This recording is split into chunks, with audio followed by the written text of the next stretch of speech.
Good morning, everybody. Good afternoon. I know some people, it's the afternoon, the evening.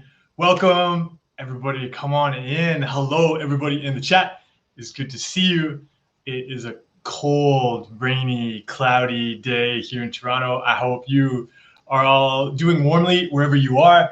I thought maybe, throw questions there in the chat. You know how this works. We come together, we talk about taking care of our mental health and fitness. We approach it same way we approach physical fitness. It's not about like fixing something and trying to control something and avoid something. It's about the skills we want to build. And we don't have to see ourselves as some kind of hole we need to fill. Like I've got this problem and I need to fix it.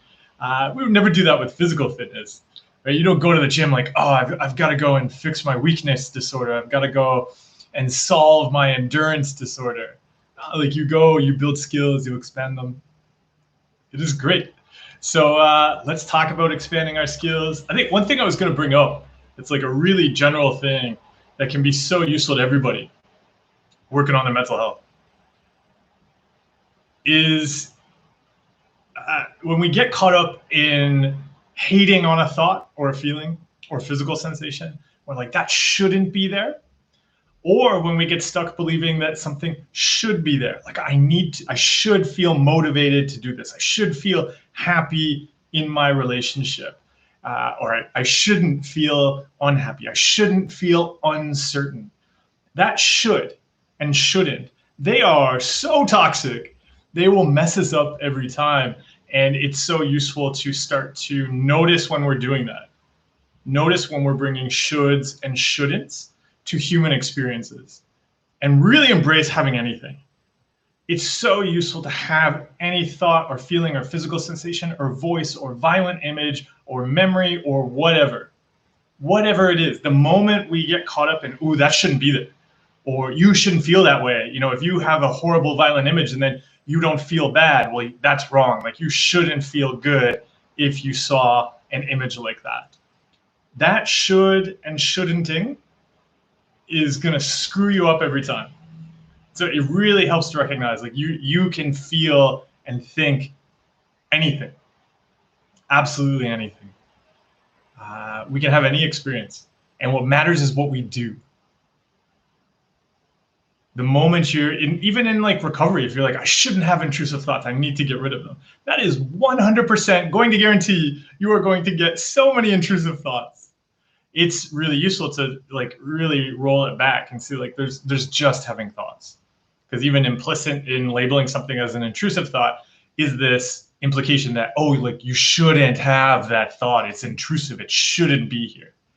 As long as we believe, like this is something I found really helpful, as long as I believed there were intrusive thoughts or disordered feelings, I was going to keep struggling with the problem. Like very much judging it and hating it, huge part of the problem. So I will say to everybody out there, enjoy having any thought or feeling this week. Lucky, happy Diwali, everybody. It's Diwali, yeah. It's a good time to bring lights in, actually. I can even see my neighbor has just put up some lights in their window. It's a good time, as it's dark and cloudy outside, to everybody celebrating Diwali. Enjoy bringing some light into the world right now.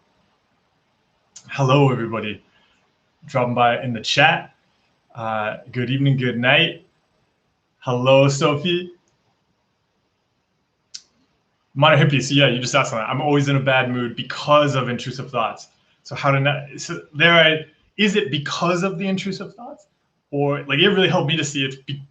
I was the one doing things to the thoughts, right? Like I'm the one judging them. I'm the one, and even don't just look at intrusive thoughts, because if we believe there are some thoughts or feelings that should be there, we are logically then creating this belief that there's these thoughts that shouldn't be there.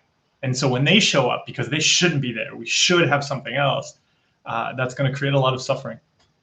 And so, yeah, I really look at it's really helpful to have like thoughts, like we have brain stuff, and even take it a step further, because sometimes when we throw out a comment like thoughts, then we get caught up, ooh, is that a thought? Or was that an urge? Or was that a feeling? And that was an image. It wasn't a thought. It was a statement. really can help to take a step back. And I find it useful to say there's just brain stuff. There's brain stuff. If you get stuck on, I shouldn't have this brain stuff, I should have that brain stuff, ooh, suffer city. You're gonna, and the brain just wants to help you. So it's just gonna give you more of the things you want to avoid and control, so you can try to avoid and control them. So Priya, you asked about just like the recovery process in general. So what I find can be really helpful is using physical fitness as an example. Like really structure a recovery journey in a similar way you would structure a physical fitness journey. Like there are things I want to do more of. Right? Like if you think about weights or something, like there are heavier weights I want to lift. So what's going to be the journey to lifting those weights?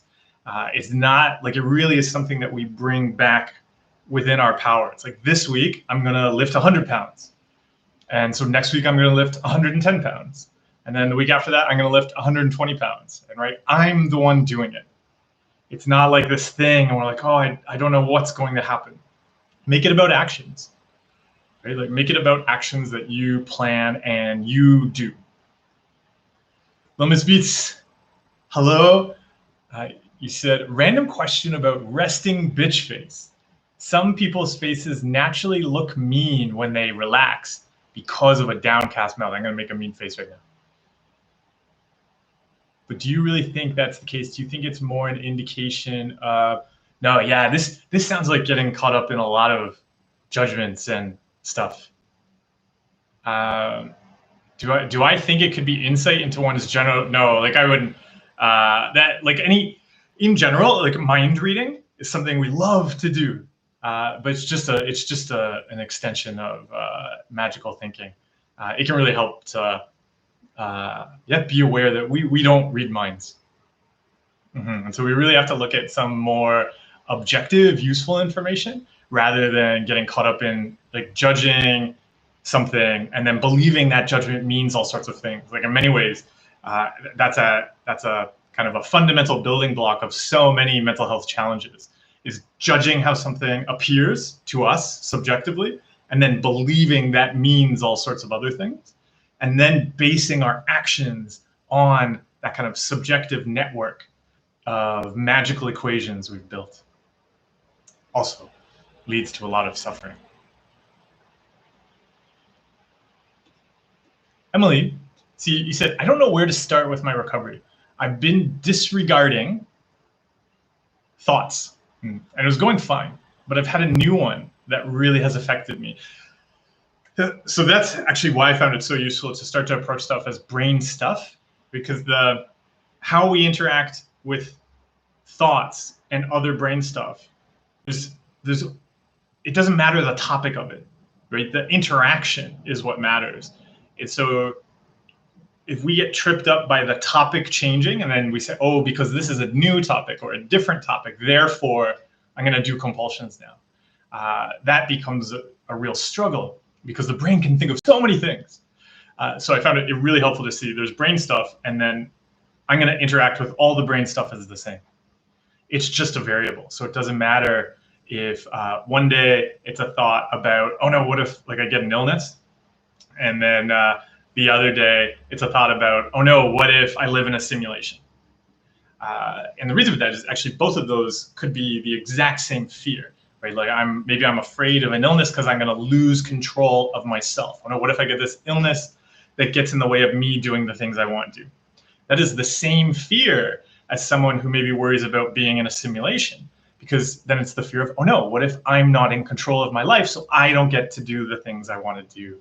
And so when we take it down that level, we can often find a more useful interaction to tackle, right? Because then it's just about the interaction with fears in general, but we also see that underlying fear that's actually fueling all of the random intrusive thoughts, fears, brain stuff that the brain is going to keep latching on.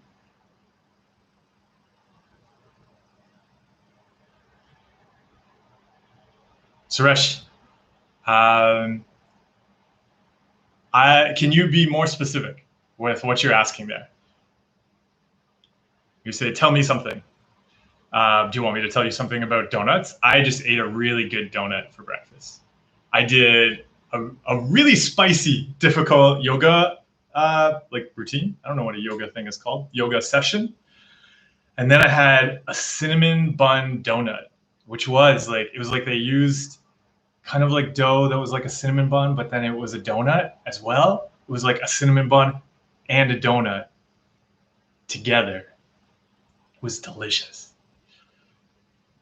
JC, he said, is getting up from bed because of so many intrusive thoughts, just avoiding the thoughts or practicing my values? My physical health took a bad turn and I noticed my brain doing old brain things. So I would dig into stuff a bit there. Like if what I value is sleeping and I'm getting out of bed because of intrusive thoughts, like I'm not sleeping, I wouldn't see how that would be doing the things I value. Like what I would look at here is, again, like recognizing that intrusive thoughts, they really help me to see it's not them doing anything to me. I'm the one doing stuff to them. Really approaching mental health is the practice of being ourselves while having any thought or feeling. So I would instead explore, like especially if if you're working with a therapist or something like that, like what can you change about how you're labeling and judging those thoughts? Like why can't those thoughts be there? Like why, if you're going to bed, if that's the thing you want to do, you're like, oh, I want to go to sleep. Yeah, why can't the intrusive thoughts be there? If it's the morning, if you mean it's like in the morning and I get up because if I just stay in bed, I have intrusive thoughts. I would just reorient things around something you want to be doing. Like I would get up to go and eat donuts, do yoga and eat donuts. It's not as a reaction to something I don't like. It's because I want to go and do something that's awesome.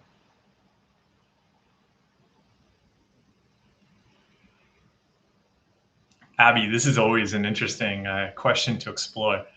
Could you explain how you process things? If you can't trust your thoughts and feelings, how do you know your opinions or what you want for your life? Maybe you don't. Like this is one where we often get caught up in shoulds and shouldn't. Like I should know what I care about. I should know where I'm going. But it really helped me to recognize that for years I'd listened to my brain. And then that took me to a place I really, really didn't like. So it was actually the struggle with mental illness really helped me see, oh, because the journey there was me agreeing and liking all sorts of things my brain came up with and really thinking they were necessary, right? I thought I thought I needed to control thoughts and feelings I didn't like. I thought I needed to avoid things. I thought I wouldn't be able to handle life with, these bad feelings or bad thoughts or whatever.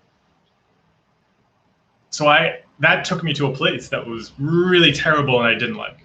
So I had to consider, oh, okay, actually, the things I think I should pursue, the things I think I should do, the things I believe are good for me, they actually weren't. So how do I start to, use supports outside of my head and assess things differently and make decisions differently? And that's where values really came into play. Values are like directions in a forest. And it was really about approaching life like a wilderness. Like if I go into a forest, there's like woods and mountains and lakes and rivers and all sorts of stuff, but I've never been there before. I don't know where to go, right? We have not lived this life before. So it totally makes sense we wouldn't know where to go. And that's why we use things like compass directions. We talk to people. We're like, oh, like, well, what is in that direction? What about that direction? What kind of things am I going to see there? And if we hear something and we think maybe I'll go and check out this part of the wilderness, this part of life, we're probably going to get directions from somebody else on how to get there. But you don't go into the forest and be like, what direction do I feel like walking? Right? That's how you get lost. And it really helped me to see, yeah, that's how I got lost with my mental health, was just going with like gut feelings and just going with what I thought would be useful to me. Yeah, and that just led to a swamp.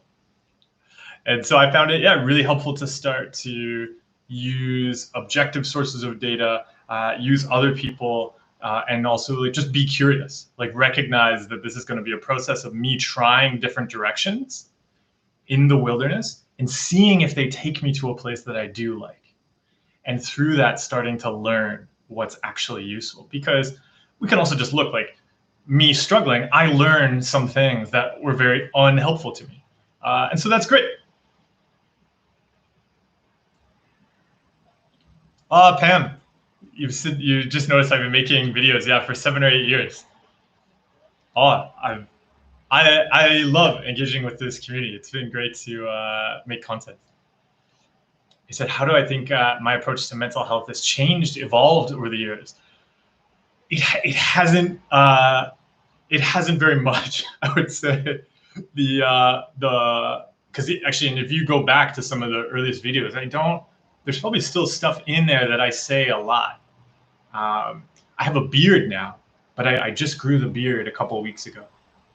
And I think the beard is the biggest change in those eight years. There's probably, I think it would have been in 2012. I think maybe December of 2011 was maybe when I made my first video, but then really in 2012 when they got going. And so yeah, 8 years now. And I think more that the mental health sector has changed. In that when I used to post stuff about recovery, I would get lots of nasty messages. And now I think there's a much more established understanding that recovery is possible, and that is something that we should be aligning supports and so on up around it. And so even, like now, I've helped write treatment quality guidelines for the healthcare system here in Ontario around anxiety disorders and OCD. I sit on a committee that assesses healthcare technology now for our healthcare system. And I think and I've done all sorts of conferences and all sorts of things like that in the field. And I think that's simply the change that I've seen, is that there's this kind of more establishment understanding that recovery is the goal and that we need to start lining up the system around that, as opposed to the kind of old school approach that most people still probably get offered, which is like, oh, yeah, you're gonna struggle with this and we're just gonna give you stuff to manage it. But actually the things to manage it just make it a chronic problem. So more, I would say more the system has been changing. And I grew a beard. And I love making tools that I wish had been out there when I was doing therapy. And kind of going online and being like, why is nobody talking about how to do the things that I'm being asked to do in therapy? And so thank you everybody for being part of it. Kyle, welcome.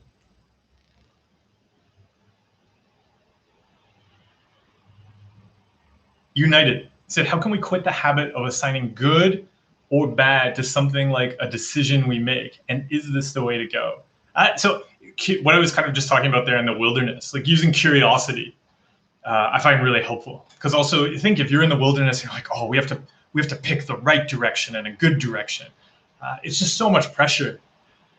But if you're like, we're going to pick a direction and we're going to see what's there. And so making it about curiosity, like really kind of putting on your scientist hat. You're like, okay, I'm going to be an explorer. I'm going to go and discover what's along this path. And it's not about it's a good path or a bad path. It's just like, this is what's along that path. Do I want to continue on that path or not? And if not, it doesn't mean it's because it's a bad path. It just means like, I want to take a different direction. So curiosity, always so helpful.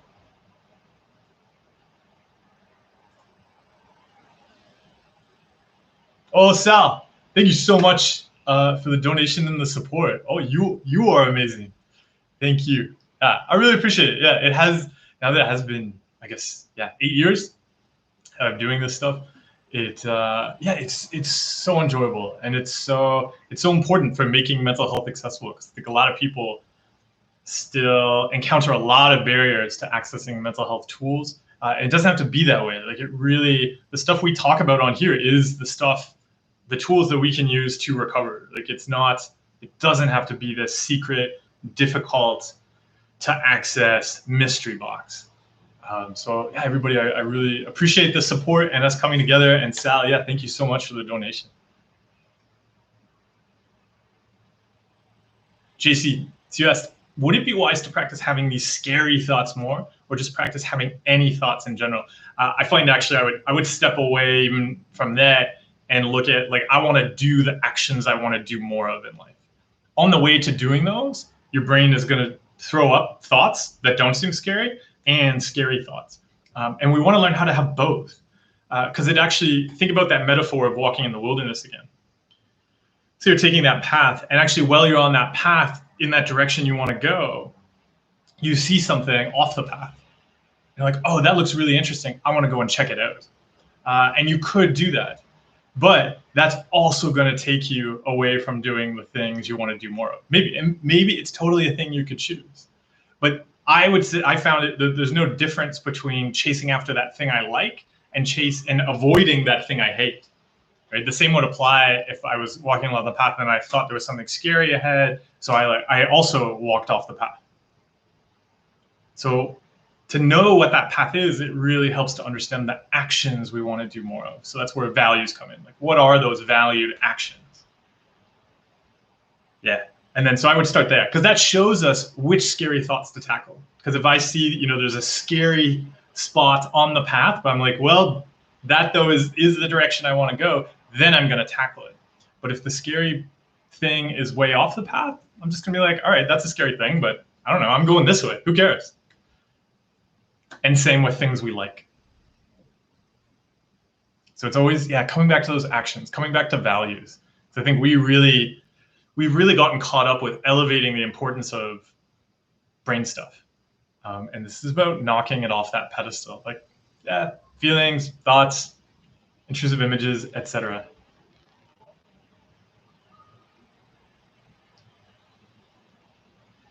Emir, so you asked, can OCD cause false feelings as well as intrusive thoughts, urges, etc.? So it really helped me to recognize it's actually those compulsions, those reassurance-seeking compulsions, like that checking that you just did there.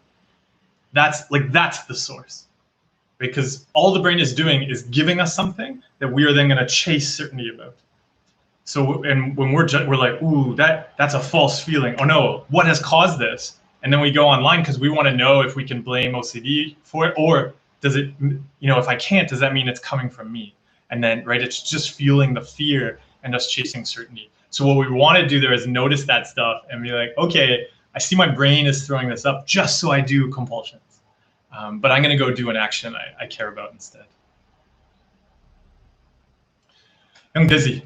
Any tips on how to approach racism or discrimination at work? But it's really important to tackle systems like this, because so often it's like we would never do this in physical health, right? Like somebody walks into the ER and their face is bleeding, and we don't go, wow, you have face bleeding disorder.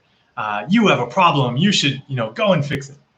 But so often we do that in society when people are experiencing trauma from things like racism and discrimination. And so it's really important when we're looking at mental health that we're also looking at systems around us, because systems need to change as well.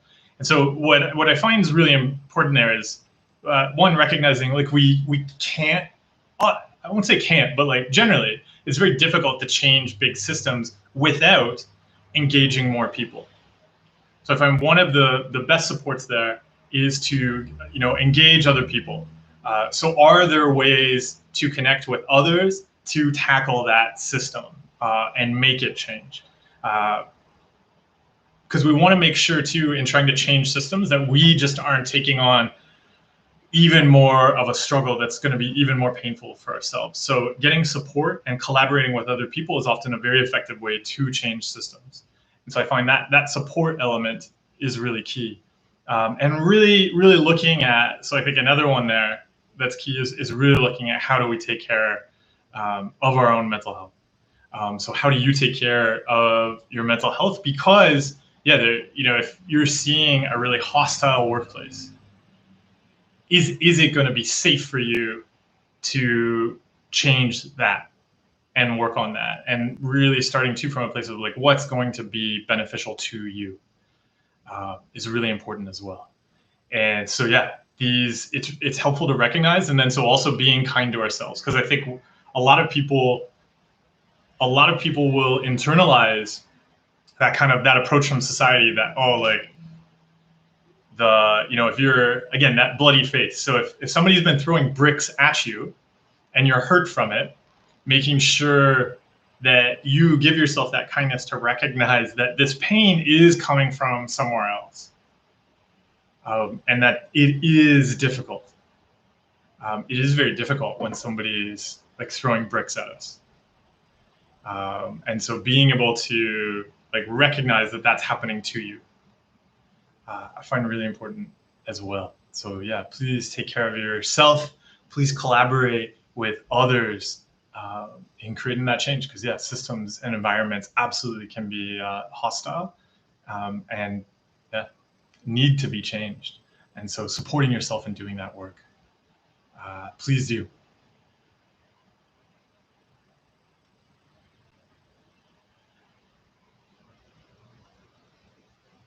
Extinct violate.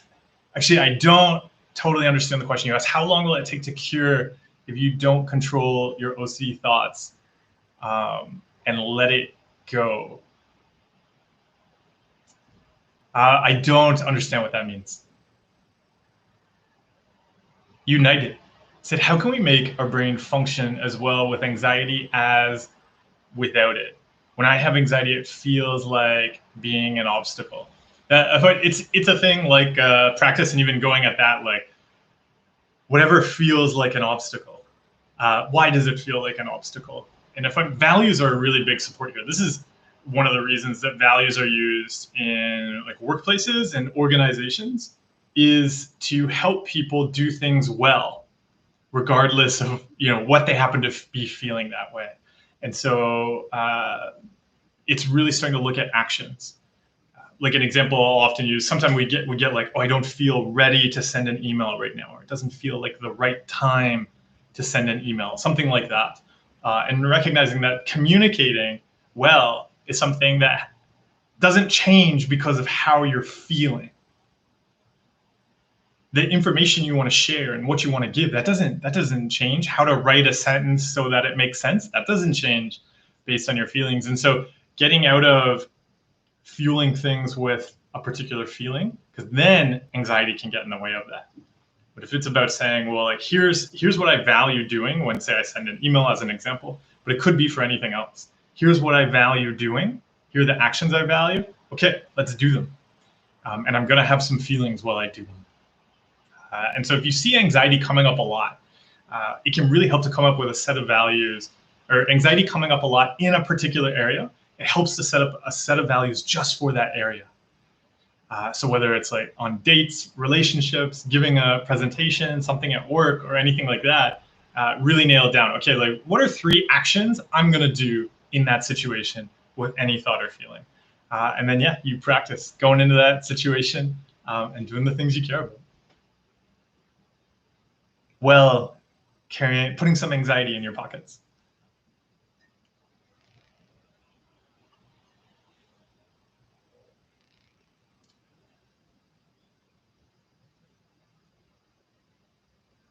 RBIC bomb or Bic bomb. You said, did you have any sleep problems while struggling with OCD? Like in general, when I struggle with my mental health, there were all sorts of, like it messed with my sleep. So maybe if you want to be more specific, because again, this might be like more of the checking. Like if you're just checking to see if I had sleep problems, because then you're going to get reassurance that you can also overcome your sleep problems. That's actually the kind of checking that might be keeping you up at night, because your brain's like, we've got to check things. We've got to get certainty. We've got to solve this problem. When it comes to sleep issues, it really helps to cut out compulsions throughout the day. At the end of the day, we only have the brain we've been training all day. So if we train the brain all day to check, check, check, we've got to control this, we've got to fix this. And that's good. Fixing things is good. Finding certainty is good. When we get to the end of the day, we're like, okay, let's go to sleep. The brain's like, no, look at all of these problems you haven't fixed yet. And then it's very difficult to sleep.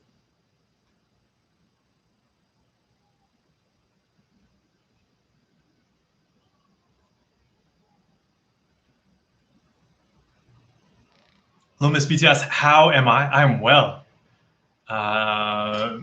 I'm doing well. I'm looking forward to the week. I'm doing a bunch of a combination of strategy workshops with one company and a mental health talk with another company, where we're doing a series of talks at all of their offices around the world. And one of the neat things we can do right now in our kind of, as we've become more accepting of doing things digitally and remotely, is I'm looking forward to that this week. And I've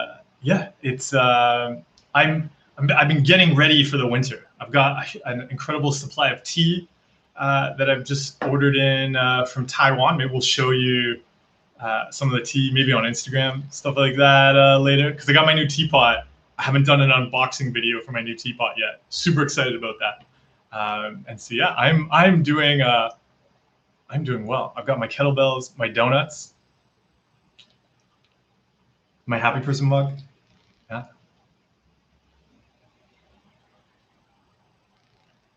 Kyle said, I noticed that some thoughts seem to be more powerful in certain situations than others. Like it can handle this thought in this situation, but in this other situation, it has more power. Yes. And so the thing that's always really useful to look at, even what we were just talking about back there with young Dizzy, is like, what's different in the environment in those situations, right? Like why? So yeah, what's the context? And there you might discover some things. Mm-hmm.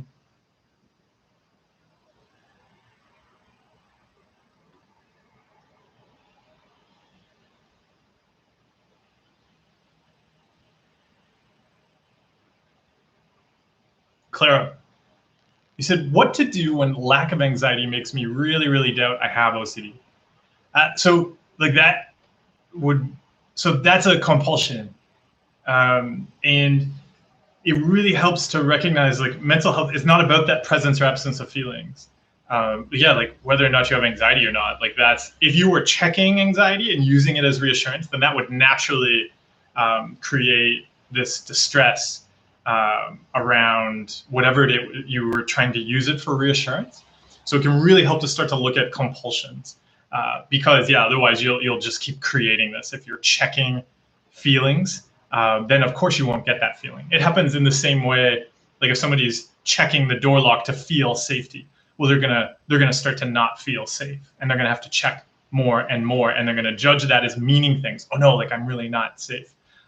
That's a really, really common compulsion. So it can help instead to start working on cutting out compulsions, because like whether you you stick a label on something or not, so many mental illness, like they are just arbitrary categories we assign to things. So it helps not to get too stuck on a label, but instead, like, what are you spending time on in your life? Are you spending time on the things you actually want to spend time on? Or are you spending time on your brain? Because your brain is going to use whatever gets you to do the compulsions. If not having a feeling gets you to do the compulsions, then you won't have a feeling. If having a feeling gets you to do the compulsions, then you'll have the feeling. The brain is just fueling the addictive cycle.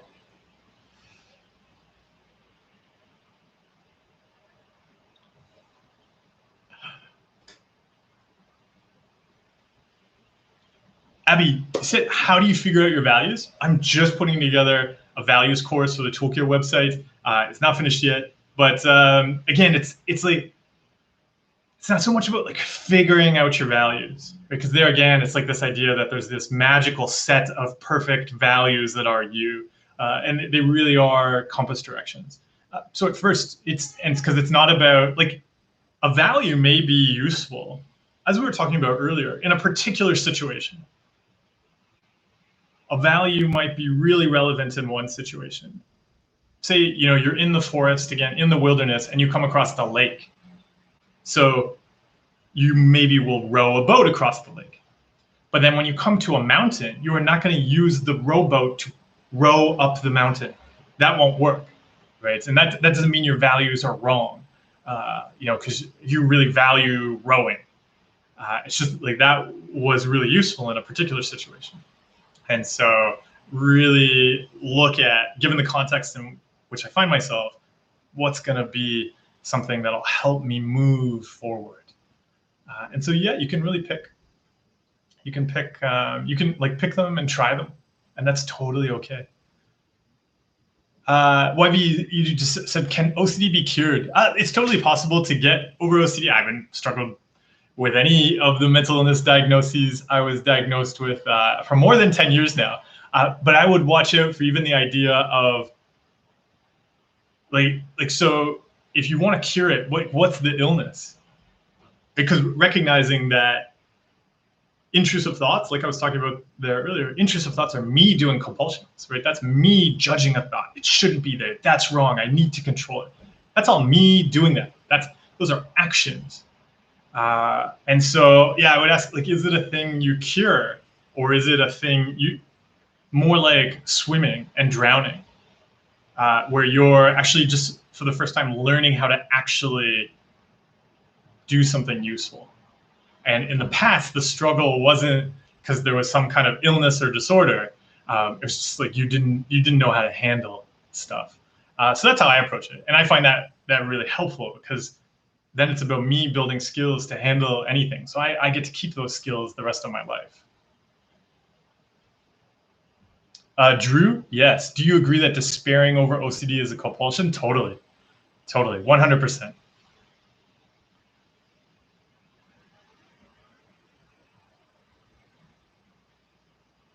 So Pom Pom Kitty said, OCD is always telling you things that you know you'd never do. How did you view your OCD? As something positive or negative? I can't imagine seeing it as a positive thing. But again, it might not even be helpful to see it as a thing. Right? I was choosing to do things that weren't useful to me as a reaction to experiences I was having. And so those experiences were totally human experiences. I had to change the way that I was interacting with them. Emily US, do you need to get to the core fear of your OCD before doing your pain? Like it's something very, very simple. Like it's not, and it's not about doing it before ERP. Like I would do it as you're doing ERP, like really quickly. Like we were doing this recently on the stream over on Twitch. Like you very quickly see the compulsion you're doing. So say really basic one, very popular right now, hand washing. So say somebody is going to cut out their hand washing compulsion. You just very quickly look at, okay, well, why are you washing your hands? And that person might say, oh, well, I don't want to spread an illness to other people. And we very quickly see there, okay, it's not actually about getting a disease. It's about, I'm going to harm other people. And if you then ask them, well, why don't you want to harm other people? They go, what do you mean? Of course you don't want to harm other people. That's terrible. And then you're like, well, why? And they're like, well, I don't, like, people would be mad at me. They would hate me. I couldn't live with the guilt, etc. And that's the thing to go after. Right. So then it's going to be like, okay, I just washed my hands for 20 seconds or whatever. The brain's going to go, you have to wash your hands more. You didn't do it right. It doesn't feel right. And then in that moment, you don't, right? So you're already exposed. Then comes the response prevention. I'm not going to wash my hands again. I'm not going to do them a second time. I'm not going to do them until they hurt. And yes, brain, that does mean I'm going to, kill tons of people and everyone's going to hate me. Right. And so it's in that moment, as you cut out the compulsion, you take it to that fear. Like what it's actually about, recognizing that, because why the brain wants me to wash my hands again, it's because it's afraid if I don't, I'm going to kill people and they're going to hate me. And so, yeah, you just take it there. So keep it really light. It's not about like digging into some kind of deep thing that requires lots of work or something like that. You can just very quickly see, oh yeah, why am I afraid of this? Okay, it's this. Okay, let's do it.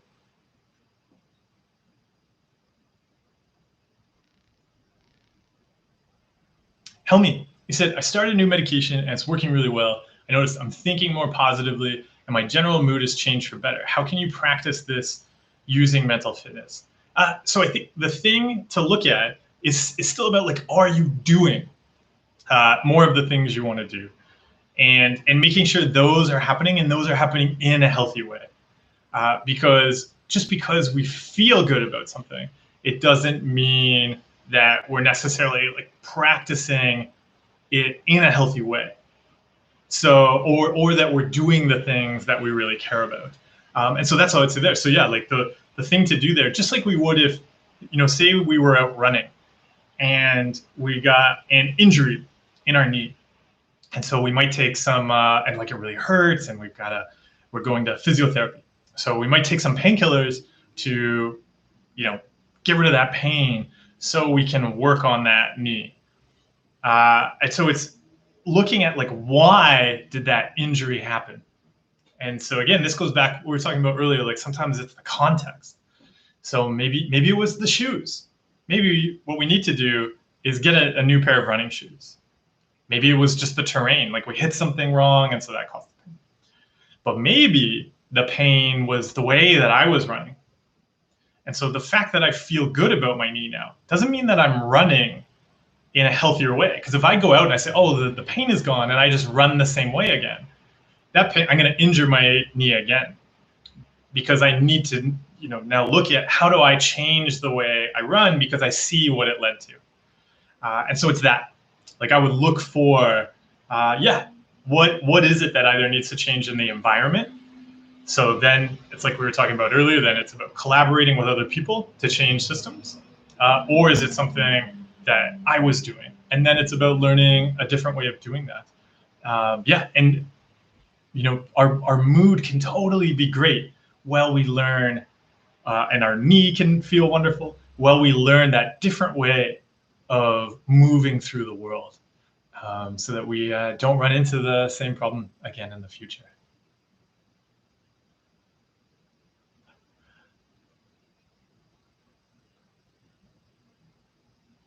Oh, you're welcome, Pam.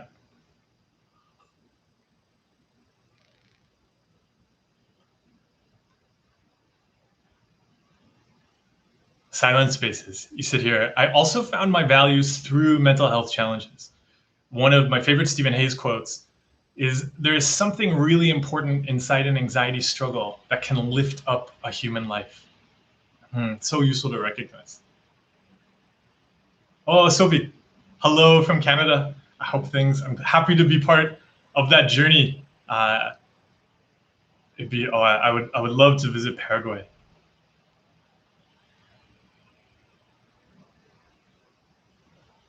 D Rose said, every time I try to start my road to recovery, I hit a bump in the road, and then I just go back to what I always do. Any recommendations? So it's great that you see that. Like I experienced lots of similar things, and that really helped me see, and even have a video on what's called the uncertainty curve, which might actually be your bump, because you could look at it as like we're going along, and then we start to make changes, and then there's this uncertainty and anxiety, and who knows what else increases.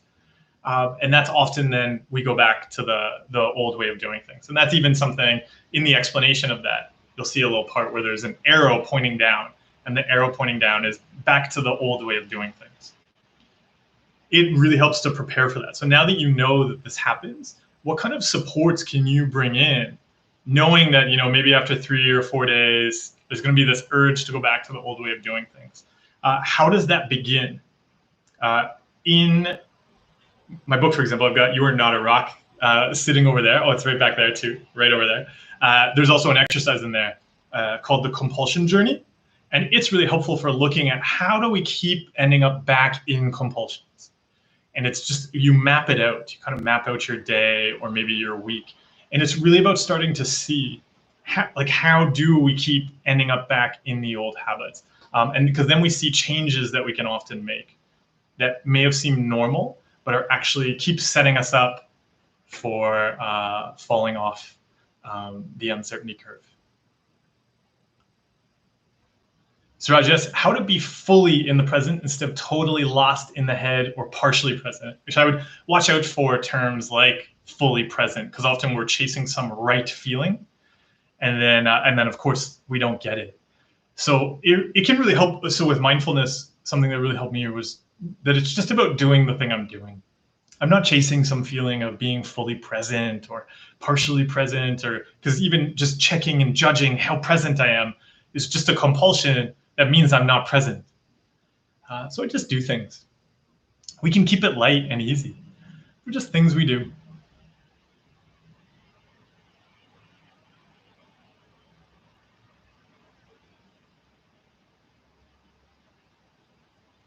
Jared, you said here, I tend to look for approval in the wrong places. Approval, yes, it is not under the couch. With self-compassion and acceptance, is there a way of being aware that I'm looking for validation and then responding accordingly? I think, yeah, with compassion to ourselves, it really helped me to see that there's kind of that, part of the brain that is looking for validation, that's looking to be liked, that's looking to get things. And I found compassion was really helpful and starting to show my brain that I'll be the source of that now. Whatever it is, so it can be really helpful to see that. Whatever that validation we are looking for from other people, it can be really helpful to stop and ask, so how can I be the source of giving that to myself? So that I'm not approaching other people like I have this hole in me that I need to fill. Because if I've already filled that up, if I've already made myself whole, then I can give to other people. And making that switch was really helpful. So I always describe it as the switch from getting to giving. Because as long as we're trying to get from other people, we really struggle with that.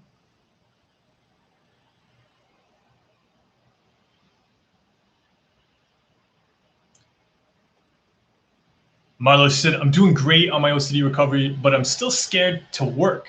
Going back to work is hard for my mental health, and I'm not strong enough yet. Do you have any tips to ease back into work? So one thing I'd watch out for is the stories that you're telling yourself about not being ready for work and work being hard, and because we get it into that abstract level, like I'm not ready, but like what does that mean? Like why aren't you ready? And work is hard for my mental health. Like why? Because in that you're probably going to see a lot of compulsions to cut out. Like I wouldn't just approach it as like, oh, it is just this thing that is hard. Why? And what's going to be useful to change? Because that's also going to show you what you want to build up.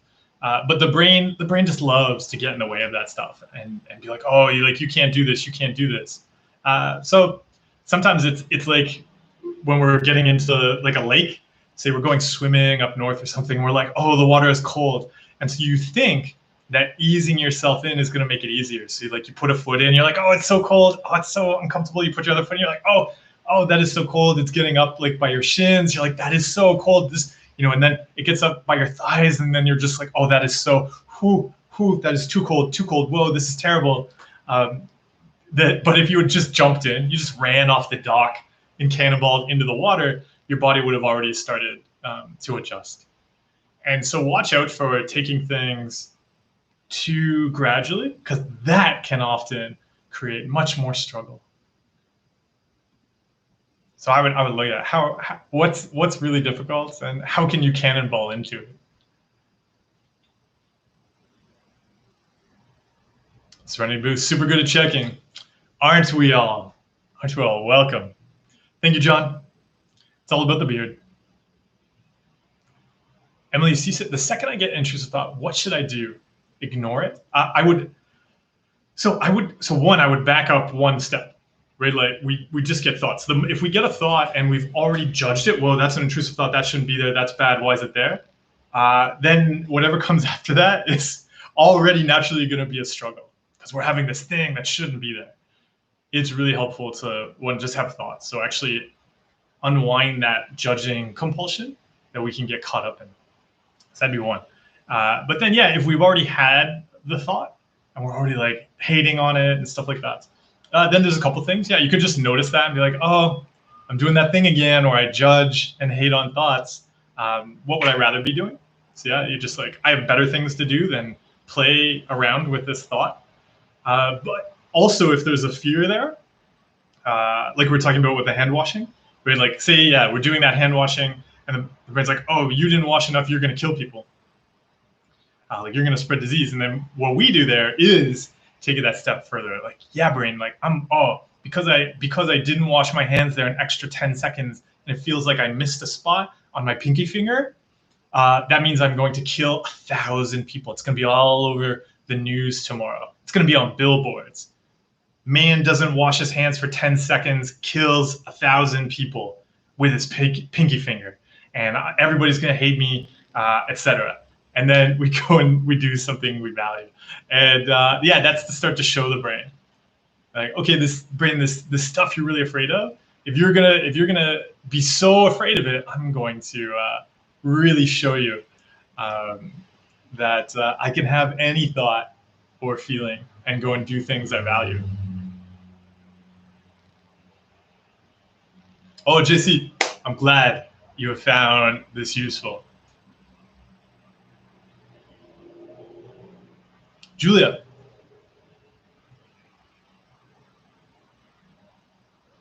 Oh, did you have a question about that?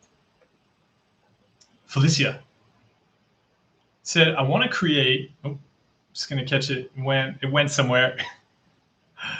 Oh, it's all over the place. Sorry. I'm going to get my chat caught back up again here.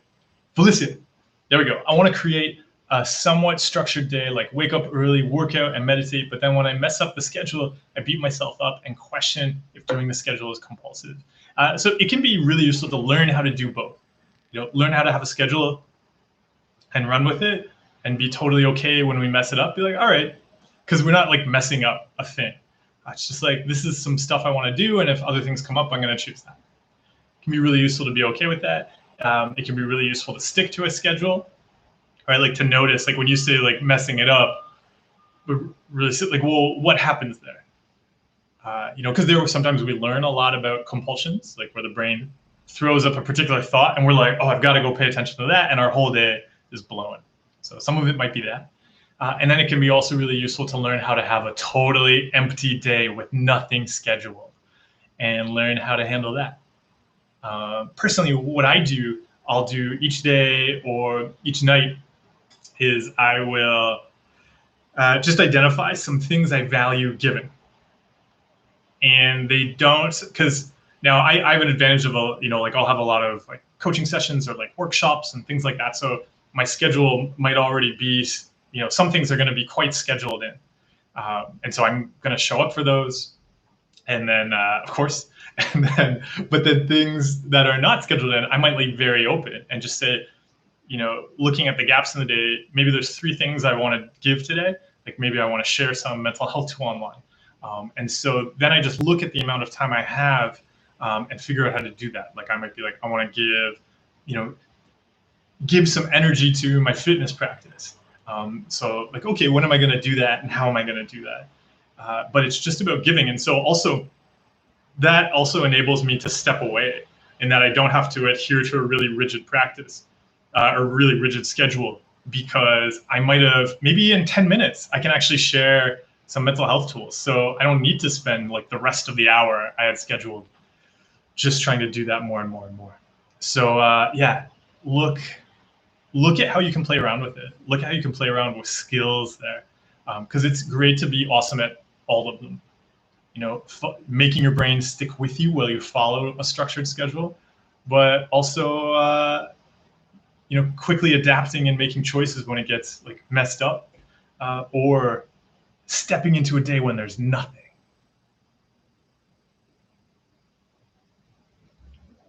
Adam, greetings to Taipei. Hope things are enjoyable and delicious in Taipei today. Loomis Beats, absolutely. My winter 2020 gift guide, new teapot, donuts. Yes, that is it. Oh, there's more. Tea, yes. Donuts, kettlebells. Yes, kettlebells, super, super important. And beard. There's probably some things I have to do to take care of my new face garden.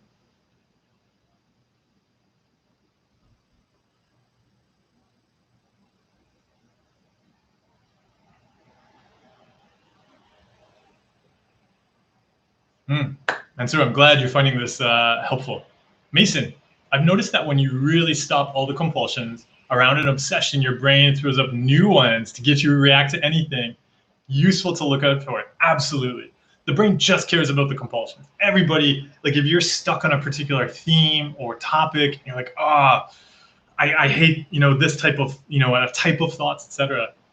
The brain is totally happy to change, because it's never about the topic.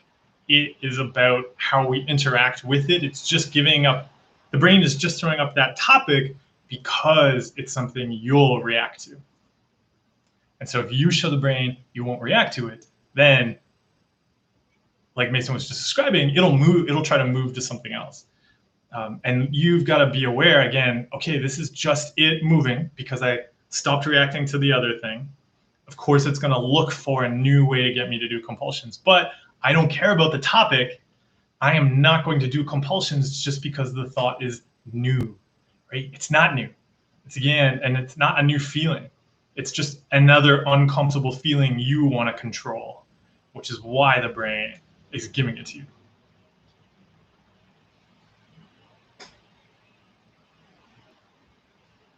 Aegon Targaryen.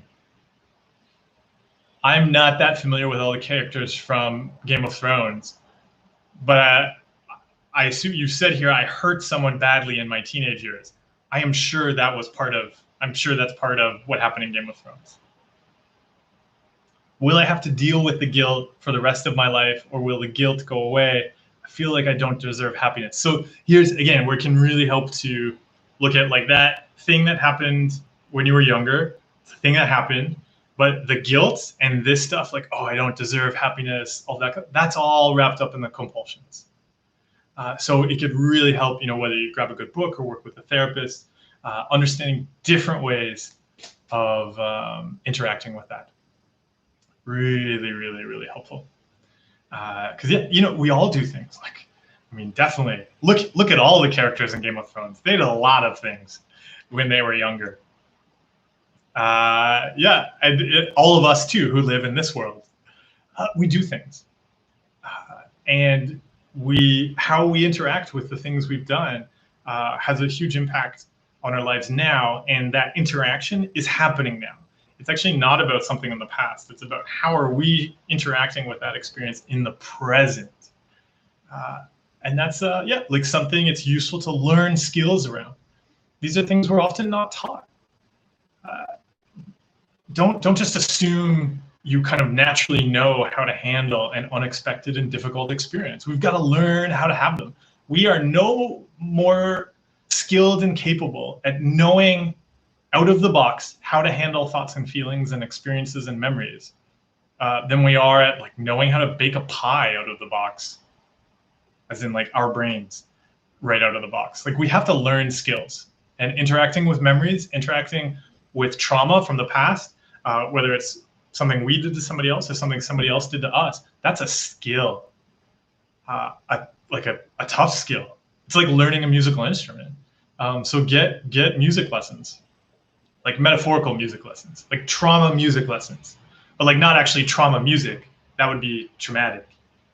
But like, you get what I mean? Like music lessons, but the lessons are about how to handle trauma. Your brain is the instrument and trauma is the song. I don't know if this metaphor is going to make it in a book. Young Dizzy, oh, you're welcome. Yeah, good luck. Tackling things at work, absolutely. I hope connecting with people really helps, change the environment there at work, so it's a much healthier one for you. Paula said, how to forgive yourself if you're not happy with the stuff you've done in the past. Oh, yeah, just like we were talking about. Or forget about memories that upset you. Oh, so yeah, right on, just what we were talking about. Get those trauma music lessons. John, thank you so much. Thank you so much for the donation. I appreciate that. Thank you. A bow, I believe that is a bowing pear in the gift there. A bowing fruit back to you. Thank you.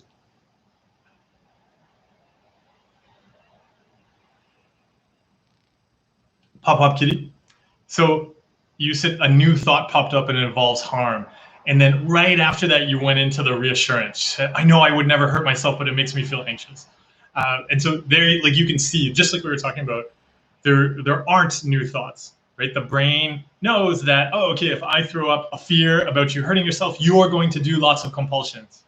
The brain just cares about the compulsions.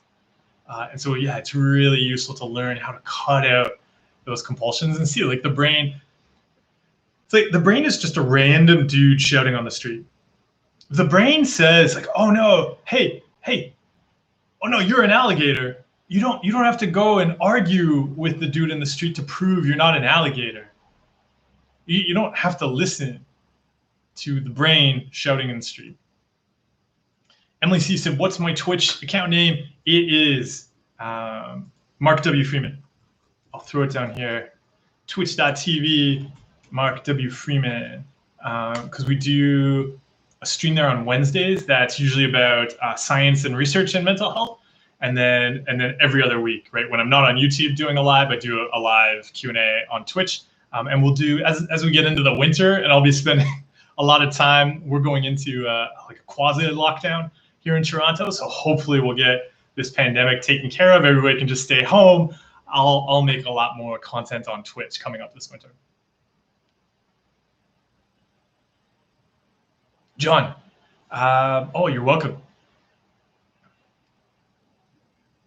Oh, I'm happy to be part of your adventure. I'm glad you found our emails useful. Thank you, John.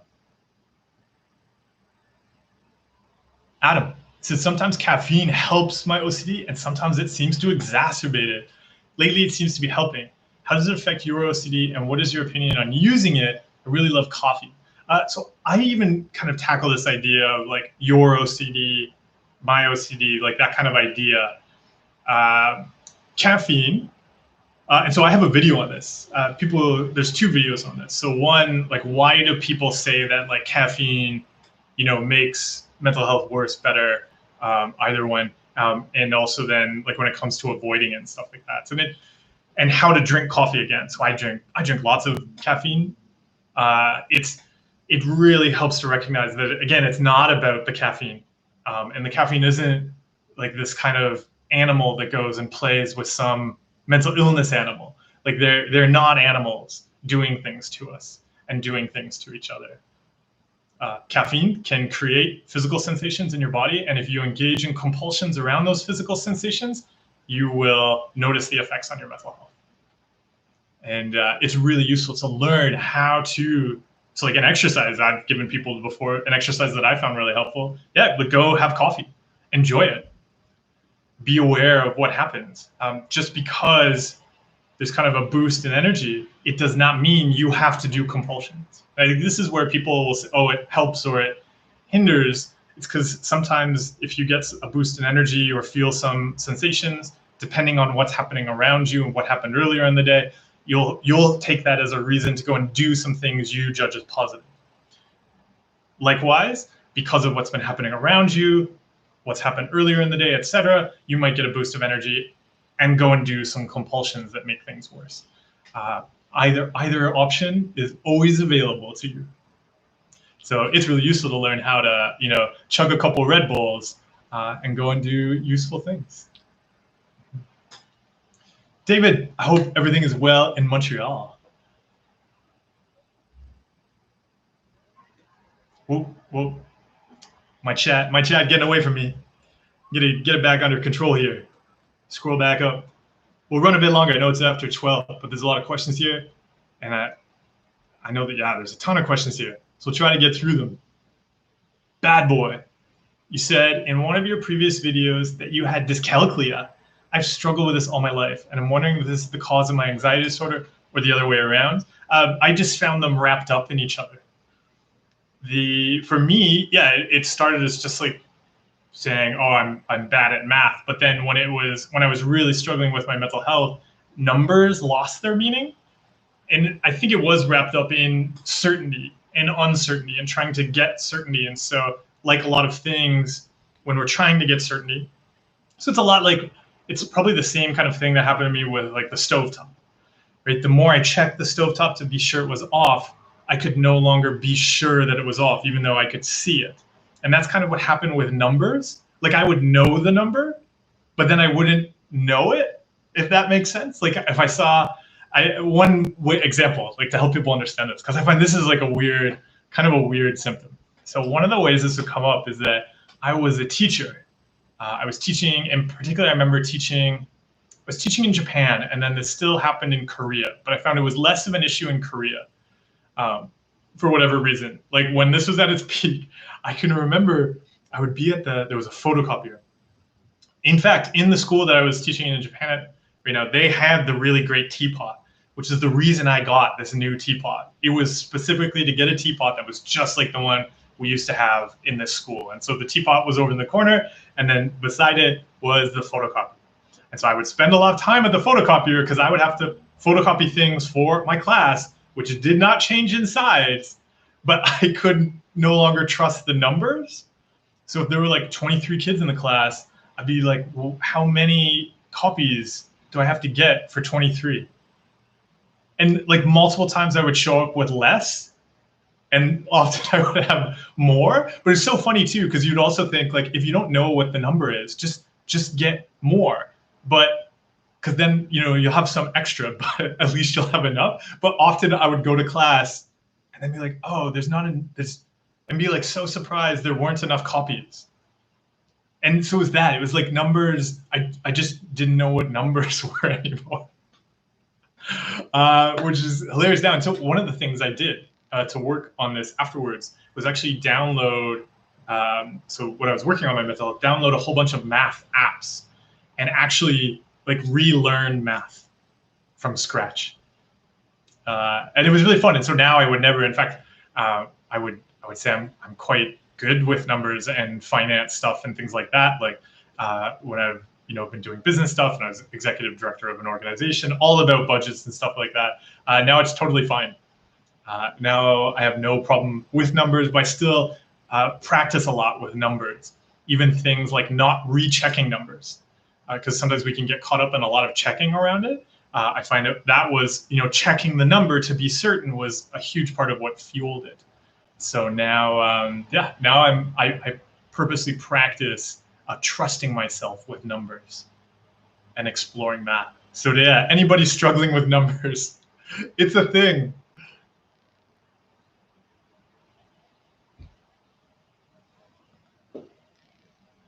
Paula said, should you give up alcohol, for example, if it makes you anxious the next day and you're afraid that anxiety might start another, kind of mad stream of thoughts or bad stream of thoughts? So whether you want to give up alcohol or not, that's totally up to you. But what I would look at there is like, those are a bunch of compulsions like that. And two, alcohol, often what you're experiencing the next day is very similar to what we do with caffeine. Like, the alcohol doesn't make us anxious. That alcohol, though, does make us feel bad. We then judge that feeling, and that creates anxiety. Like, that is still us doing the compulsions to be like, whoa, this doesn't feel right. Why is that there? Maybe the brain is throwing up a lot of intrusive thoughts because it's like, this doesn't feel good. How do we control it? Here's something to control.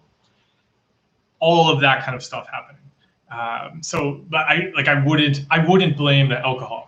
Whether you want to cut out alcohol or not, that's entirely up to you. But I would cut out the compulsions. And if you don't want to feel bad the next day after getting really drunk, you can also cut out the alcohol. But those compulsions you're doing around those feelings, they can happily go to other places. So cut out the compulsions, whatever you decide to do with the alcohol.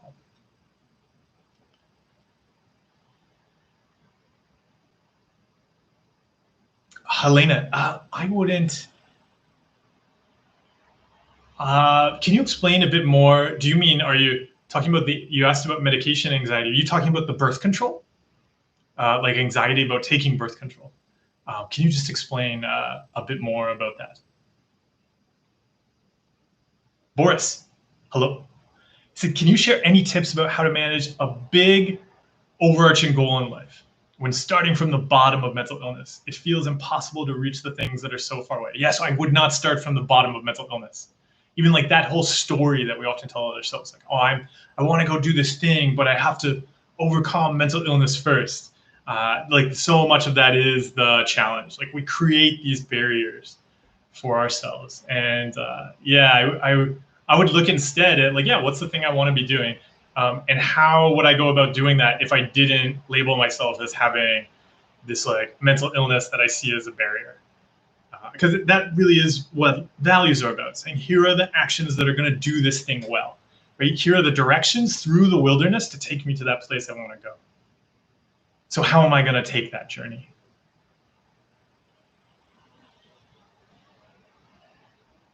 Peace of mind. You said how to stop a new destructive habit before it becomes a compulsion. So from how I define a compulsion, I would, whether it's the first time we've ever done it, or it's the 5 millionth time we've ever done it, I don't differentiate between the two.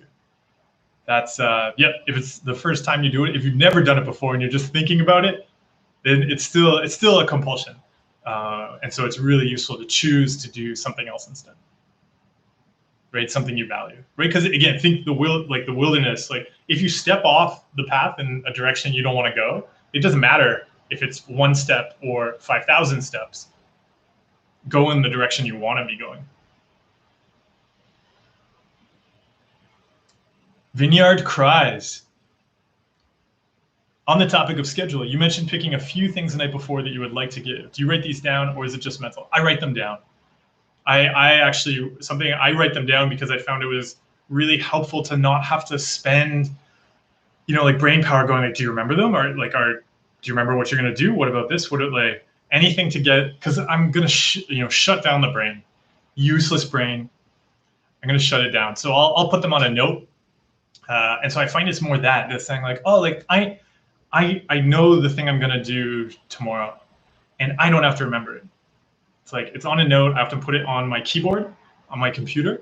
So also I can't just like sit down and start using my keyboard without picking up the note, which again is great for like not just getting carried away and like, oh, we got to answer this email. Or email? What about that? Oh, do this, do that. I know the things I want to give.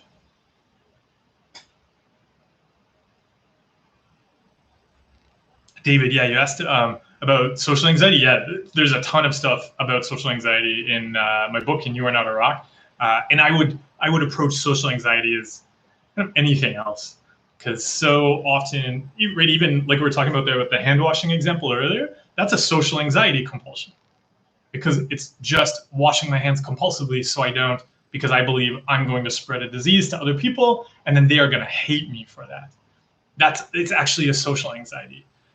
And so it's really useful to look at kind of fundamental patterns here, because often things we see as not social anxiety compulsions are, and they're fueling it. Right? Because even like how we maybe like get dressed in the morning, if we're just spending 10, 30 minutes every day, depending on how long you take getting ready in the day, maybe longer, and you're just thinking about other people. What are other people going to think about this? Ooh, I've got to cover this up because other people will judge it. All we're doing so often is just like dedicating a portion of our day to teaching our brain to be afraid of what other people think. Hey, Olympus Beats, thank you for the book review. Thank you. Kyle, yeah, schedules are huge.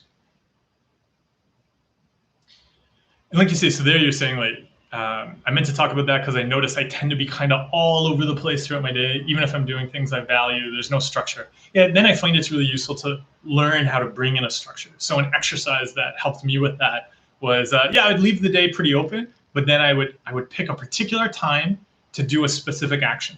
Doesn't matter what it is. It can be, putting in your calendar at 3:15, read a book for 15 minutes. And the exercise is just dropping whatever you're doing, no matter if the brain thinks it's okay or not, and going to do the thing you committed to doing earlier. And it's just to start to show your brain that the brain now works on your schedule and you don't work on its schedule. And that's a really useful thing to teach it. So I find, for the first week, you might just each day schedule in one thing.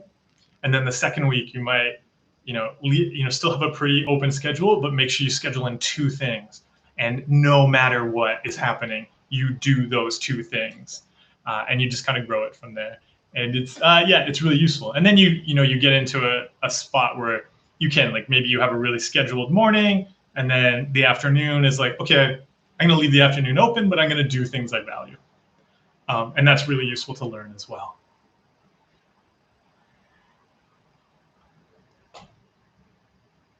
Danny, would you say that you still have OCD, or is it completely gone? Completely gone. Yeah, I do not, under no classification or form of assessment would I qualify as having OCD anymore, or any of the mental illness diagnoses I struggle with. It's really, and I think like our whole way of approaching mental health is broken. Really, like, you would never, because again, we approach it from a problem first approach and from a perspective of disorder. So it'd be like saying that somebody goes to the gym because they have to fix their weakness disorder.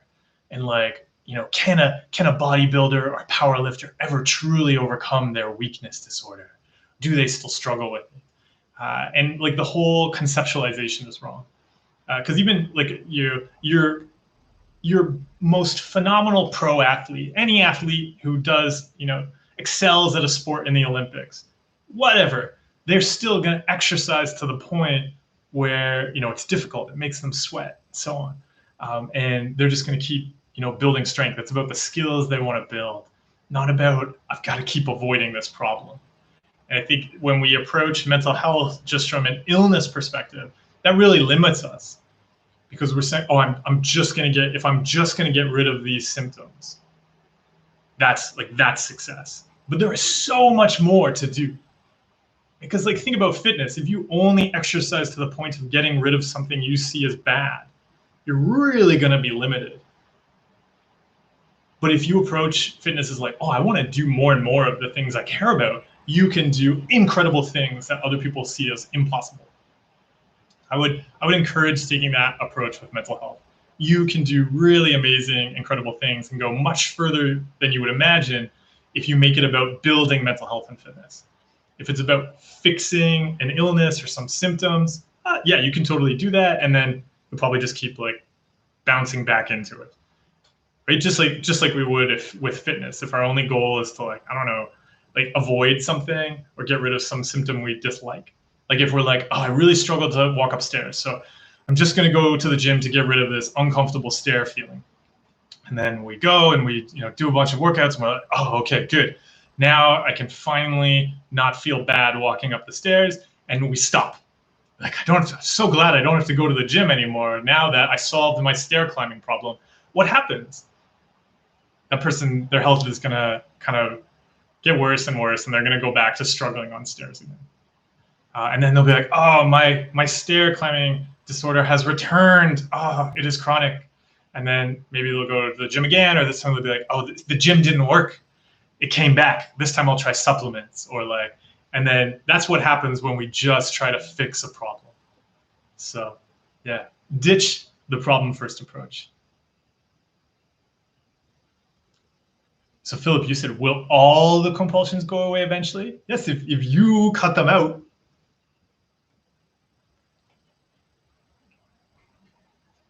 Exactly. Little Miss Beats, you take care of, when I bring up music metaphors, you please take care of the music training. Serenity Boot, absolutely. We have to configure the Discord. Speaking of schedules, my schedule is like think of a bento box. You know those really beautiful bento boxes, like the Japanese bento boxes that come at New Year's though. I don't know if anybody's familiar. Like the really fancy boxes of food you get at New Year's in Japan, like they are just so intricately packed with like delicious morsels, but there is no room for extra things. So yes, the Discord, it was an extra thing added into my bento box, but there is no room in the bento box. So yeah, we just gotta have some patience. It'll be ready in time for the next Q&A on Twitch. My bento box is full. They're delicious morsels, but it's very difficult to add in something to the bento box.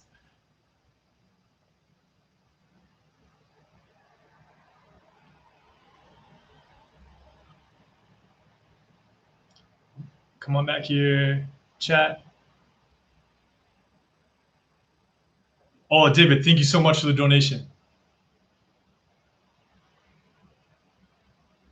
Yeah, we totally, absolutely. We've got to be a whole and complete person and really switch to giving. Yeah, thank you so much for the donation. Winston, thank you for stopping by.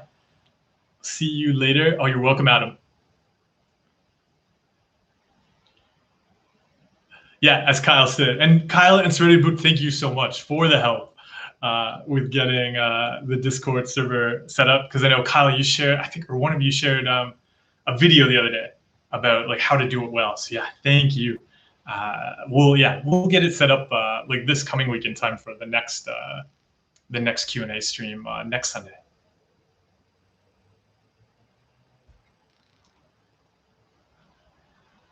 Do a couple more questions. White Trash Trucker, thank you for the donation. I appreciate that.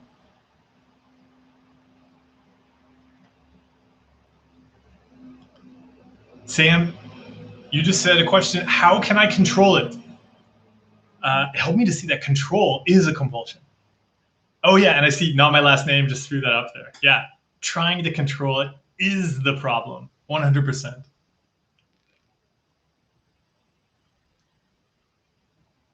Helena, so you said here, I don't know how to explain the birth control thing. I'm afraid of having a panic attack because I think about it dissolving into my bloodstream and that makes me uncomfortable. Not taking it is definitely a compulsion. There's just a mental block there and I don't know how to get over it. I've taken the same stuff forever and it's helped me a lot. And so I find it really helpful to see it's not a medication fear, it's a panic attack fear. And I think so. Somewhere up behind me, there should be a note somewhere. I can't see it right now. Somewhere over there, there's a note that says, oh, there it is. Have panic attacks. Have panic attacks. They're wonderful. It's really useful to learn how to have panic attacks. Yeah, it's just been posted there in the chat that actually there's a whole bunch of controlling and checking compulsions that we do there. And they're really useful to understand and cut out. And so maybe that would be the thing to explore starting out, at the beginning of the week here is to really say, oh, okay, so if this is about panic attacks, like why am I trying to avoid and control panic attacks? Why can't I have that feeling? Like why not want to be awesome at having panic attacks and doing the things I want to do? This comes back a lot to the fitness analogies, because if we say like, oh, I don't want to sweat. And I'm like, I don't want to do anything that's going to make me sweat. I don't want to take any medication that's going to make me sweat. So then we avoid things that make us sweat. Then, of course, we just sweat. Everything makes us sweat, right? We sweat a lot more. So it's really useful to look at that. Like, why are we avoiding that? Because avoiding it is actually going to create the situation that's going to cause it. So it's really useful to learn how to step into those experiences, to want to have difficult changes.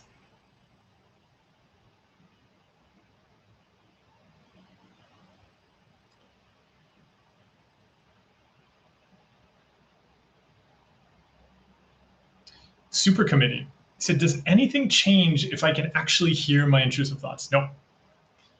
I also have schizophrenia, so my therapist says my voices are due to that, rather than focusing on if I have OCD or not. My thoughts can go up when I'm in social situations. Exactly, and thoughts will often go up whenever uncertainty increases. So I have a video on this, kind of that effect, because a lot of people will experience that right now, whether it's we're going into a social situation or because there's a lot of uncertainty around us in society, etc. So you're going to notice that uncertainty goes up, intrusive thoughts, voices, images, etc. They're going to go up too, because the brain's looking for something to control. So it sees all of these things it doesn't control, and then it gives you very helpfully something to control. And so always really helpful to recognize too that the quality of the brain stuff is not relevant. So whether I hear it as a voice, I see it as an image, I feel it as a physical sensation, they all still fit into the same bucket of unwanted brain stuff. Whatever form it comes in, the issue is not it. The issue is how I interact with it. And that's the thing we want to start to change. Right? So no matter what it comes up with, because the brain's going to use that. And you can even see it there a lot. Like the brain will just want us to do compulsions and get wrapped up in control. So if the thing we'll react to is the fact that we can hear it versus just seeing it, because maybe, it started with just seeing it. We're like, okay, when I see violent images, I know what to do. But then today it changed. It's different. I can hear somebody saying the thing that, saying the intrusive thought. It's the same though. It's just some brain stuff using our senses, which our brain can do. And I want to do the things I value.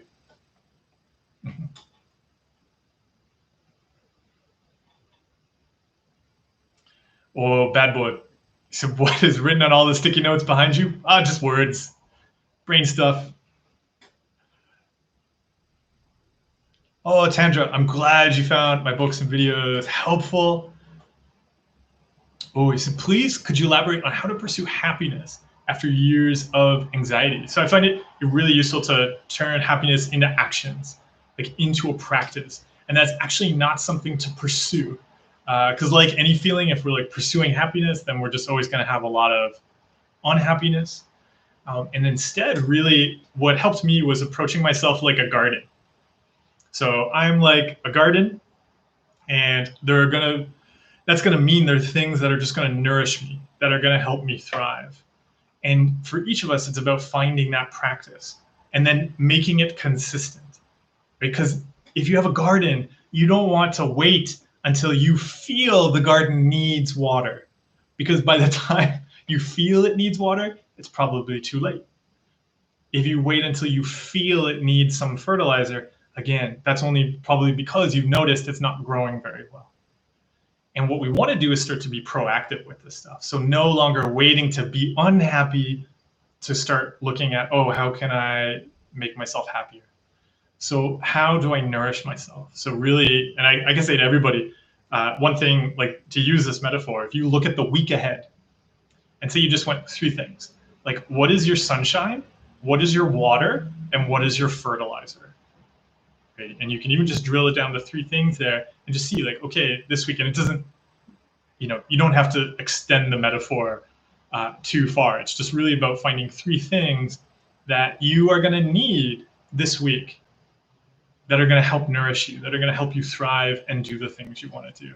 And then it's about proactively making sure they're in place.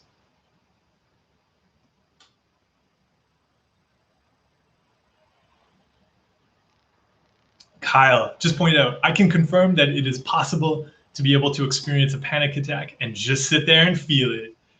Right on, and enjoy that. It really is. Like we have so much fear around it. But if we kind of let ourselves just soak into it and learn how to have it, like we can have these experiences. And it's understandable, right? Like give yourself that compassion. Like, it's understandable that we're afraid of getting hurt. Of course, we don't want to get hurt. Totally understandable. But we can step into that, notice those feelings, and let them be there. They can be there while we do things we care about. Oh, so Kyle, that is great. Yeah, you're stepping into that big fear and learning how to just experience it. Oh, Helena, we are talking to each other in person. Sam, you said the doctor gave me Lexapro. Does it help with intrusive thoughts? I have not taken any psych drugs, so I would have no way of answering that for you. The thing I would look at around intrusive thoughts, like we were talking about earlier, is whether somebody takes medication or not. Like, we've still got to change how we interact with that stuff, because it is still about finding healthy ways to interact with brain stuff. That's always going to be useful, regardless of anything else we do. I see some people got coffee. Noah, enjoy your coffee. I'm just having water right now. I'm gonna go maybe I'll have some tea later today. United said, how important of a role can meditation play in OCD recovery? What meditation should we do? So meditation is really useful for, like, meditation is like an exercise. Meditation is an exercise to learn how to change the way we interact with brain stuff. So that's really useful. Because if you look at OCD as just a way of describing an unhealthy set of habits that we've developed around brain stuff.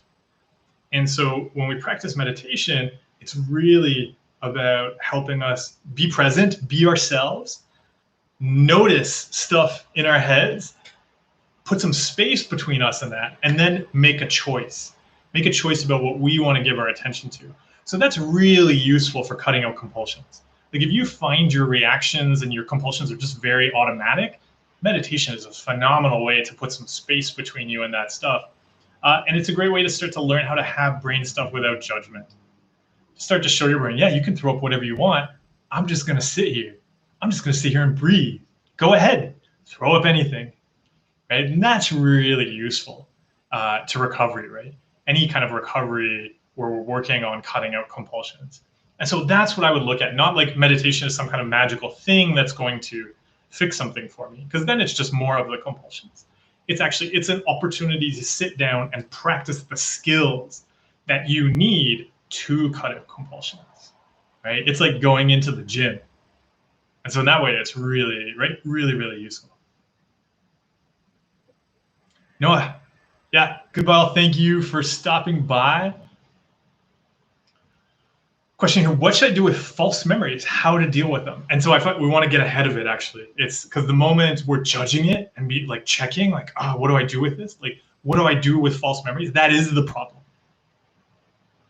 Because we're judging it and thinking we need to do something about it. It's like somebody shouting in the street. If somebody shouts in the street and they say, I know you eat baby pandas. I saw you eat a baby panda 10 years ago. What are you going to do about it?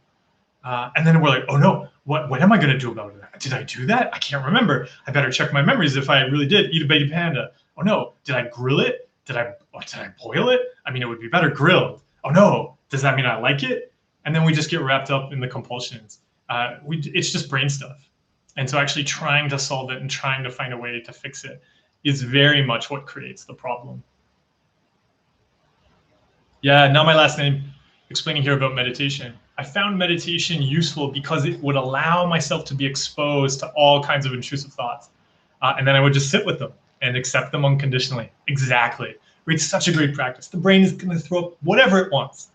And we're just going to be like, all right, that's cool, but I'm meditating right now. And then the brain starts to learn. Because remember, the brain is only throwing up the intrusive thoughts because you keep reacting to them. So if we start to show the brain we're not going to react to them, the brain starts to learn not to do it. Emily, you asked, what are irrational beliefs? So I find it helpful to look at unhelpful beliefs. Because I find actually our beliefs, we might see them as very rational and reasonable. But it's more about asking, well, is it helpful to you? Rather than getting into debate about like whether it's irrational or not. Because usually if we try to debate our brain about like, is this rational or irrational? The brain, because it's in charge of all the debates, it'll always come up with a reason why it's rational. Always. Sam, so these are the kinds of like, you know, were your violent thoughts constant? Did they come and go? Totally irrelevant. Actually, like just the brain wanting to check on stuff like that. That's the stuff, like the checking that fuels it. Yeah, it's like any answer I give you would not change the healthy things that you can change in your life. Yeah, not my last name. Great point there about feeling compassion for thoughts. Yeah, and almost feeling bad for them. Totally. Like, oh, like it's too bad. The brain thinks it has to like just sit there and throw this stuff up. Give it a hug. Kyle Bott, we'll see you later. I'll just get maybe one or two more questions and we'll wrap things up. So, you asked about what meditation should we do? Yeah, because there are many, like, so I would, again, because it's approach it like a physical fitness thing. It's not like what's the exercise I should do in the gym, or what's the type of exercising I should do in the gym, because there's so many different types of exercising. So explore them. Explore, like get awesome at fitness, get awesome at physical fitness, awesome at mental fitness. You can explore all of them. Abdullah, thank you. I'm glad you find the work enjoyable and useful. He said, do I believe trauma plays a role in the development of OCD and other anxiety disorders? So what we see even in research is that, and even with trauma, so even something like PTSD, the severity of trauma is not determinative of developing a disorder as much as other factors. So yeah, I wouldn't get stuck on the trauma. It's more about how we interact with experiences. So if we've had a traumatic experience and we have an unhealthy way of interacting with experiences, the traumatic experience is going to be part of fueling more symptoms and more struggles. But it's actually more about the other factors, not the trauma itself, if that makes sense. So because even in PTSD, there's been like all sorts of studies on this, like because after a disaster happens or after a war, really looking at like who develops PTSD and why. And so we know it's not just the trauma. It actually, even there was a great study done recently on soldiers. And what was good about this is that they did the study beforehand on where were people's mental health at before they went to war. And so then using that to understand, then looking at who developed PTSD when they came back. And there was a pretty high correlation in being able to predict who was going to develop PTSD based on where their mental health was at before they even went to war. And so, yeah, it can really help to start to look at that. So the way we interact with stuff. Because, yeah, the trauma then is just feeding into something that's already happening.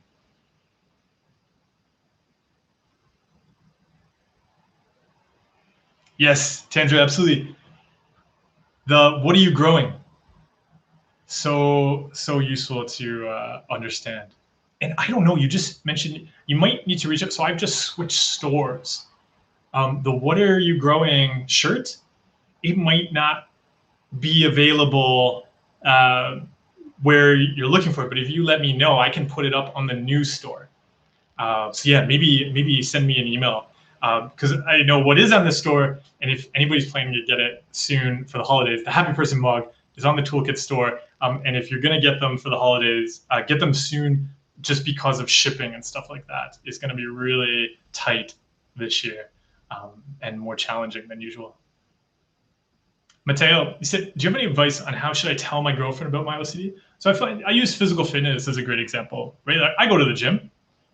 I've never had to say to somebody I'm dating, I hate to tell you this, but I have an endurance disorder. So I have to go running once a week to fight my endurance disorder, right? Like you don't do that. Same thing with mental health. Like it doesn't have to be framed around the problem. Right? Like you may say like to a date, oh, I really love going running. I make sure I go like running once a week. Like it doesn't have to be a problem. And I think this is where we've really screwed up with mental health and mental illness. Yeah, like it's great that you take care of your mental health. So why not talk about that? Why not talk about the skills you're building just like you would in physical fitness, as opposed to like, oh, I have this problem. Yeah, so I would look at like what awesome skills are you building? What are you growing? How can your partner, how can your girlfriend be part of that? Right? Like, how do you want her to get engaged with you growing new skills?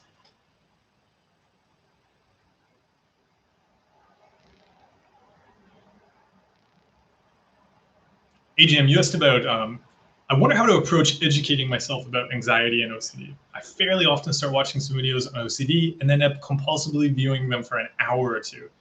How to recognize when educating is a compulsion. So the way I always encourage people to look at it is by actions. Go action first. What's the action I want to do? Okay, what's the information I need to do that? And so think of it like cooking videos.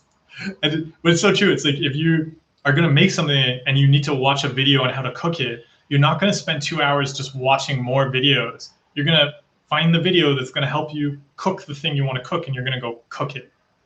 And do the same with this. Like if it's you are curious about how to cut out a particular compulsion, okay, watch a video on cutting out that compulsion and then go and do it. And really tie it to action. And if there's not an action, so this is what I look at. If there's not an action I can directly do by researching something online, then I am not going to research it. It has to go straight to action. Mm-hmm.